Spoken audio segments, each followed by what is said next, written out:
Hi everyone, I'm Teacher Zam, and today I'm going to be explaining the difference between the PSLE English curriculum and the O-level English curriculum. Now, lots of students understand that O-levels is a whole new thing and very different from PSLE. However, they don't really know the precise differences. So let's look at it paper by paper and run through exactly what's going on. First thing we want to look at is your paper 1. Now, for PSLE, we know there is situational writing and composition writing. That stays the same. However, there is a new element that we are adding in for the O-level syllabus, and it's called editing. Now, the editing, it's not really a writing paper or an essay.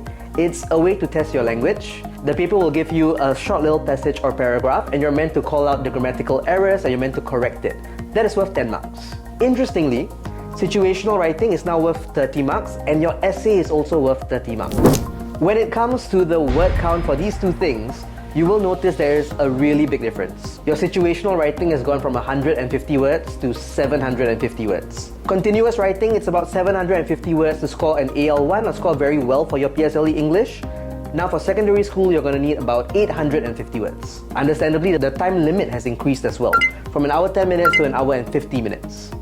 Now these differences really demonstrate why the secondary curriculum for O-level English is a bit more complex.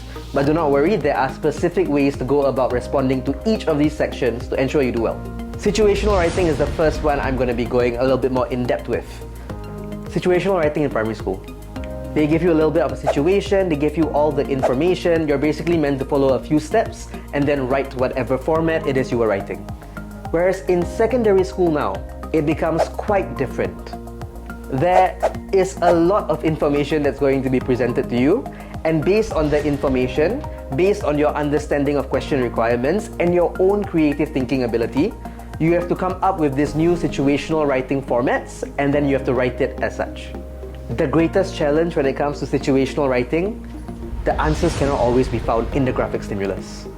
So you have to really rely on your critical thinking ability, your creative thinking ability, put all of that together and then create a piece of writing that is both original and answers the question. It is possible to score full marks for this. I know that sounds unlikely, but with training, with practice, understanding exactly what you are supposed to do, situational writing becomes a big area for you to score well for paper 1. We move on to section C in paper 1, that is essay writing. It is a little bit different now.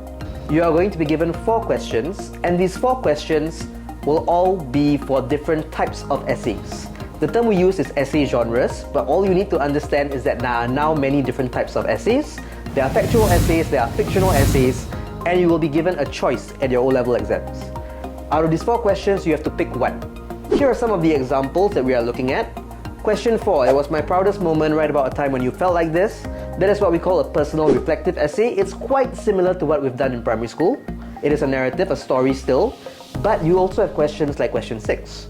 People can only be happy if they feel that they are treated fairly. Do you agree? That is an example of an argumentative question. Completely new for those of you coming from the PSLE or primary school curriculum, but it's something that you will learn to understand and it's something that you will learn to master as well. In order to do well for essay writing, there are a few things that we must be able to do. Number 1, we have to come up with personal opinions.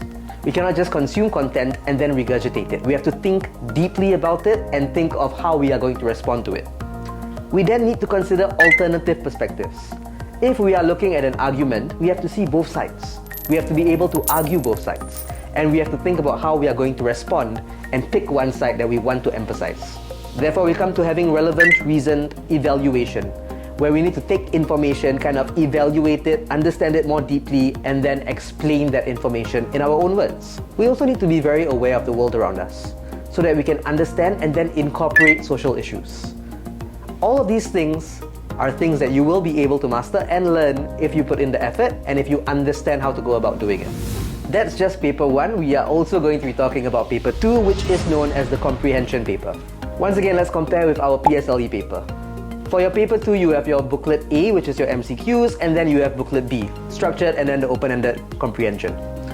Unfortunately, there is no more MCQ options when it comes to your paper 2 comprehension. There are 3 sections as well. The first section is where we have our visual text for section A, that is worth 5 marks. The second section, section B, is your narrative comprehension worth 20 marks. And section C, the informative comprehension, that has short answered questions as well as a summary question worth 25 marks. There are some common challenges when it comes to approaching this paper. The first one is this understanding of higher expectations. There are going to be many new question types that you are going to be faced with. There are going to be many specific ways to answer those questions. You are expected to be able to do that. There is also a higher weightage for each question or the overall paper, where if we get a question wrong, that's going to affect us a little bit more significantly. There is an increased dependency on logic as well. So the answers are not going to be directly found in the passage each time. It relies on you to have a bit of logical and critical thinking to be able to put things together to answer the question. Lastly, we are going to have passages of high literary value, which means these narrative comprehensions may be a bit difficult initially and a bit complex initially as well. But once again, all of these things that seem overwhelming initially, with a deeper understanding of the curriculum, with a good approach, and with the confidence that comes from practice, as well as really just doing a lot of these papers, there is no reason why anyone cannot score well for their English paper.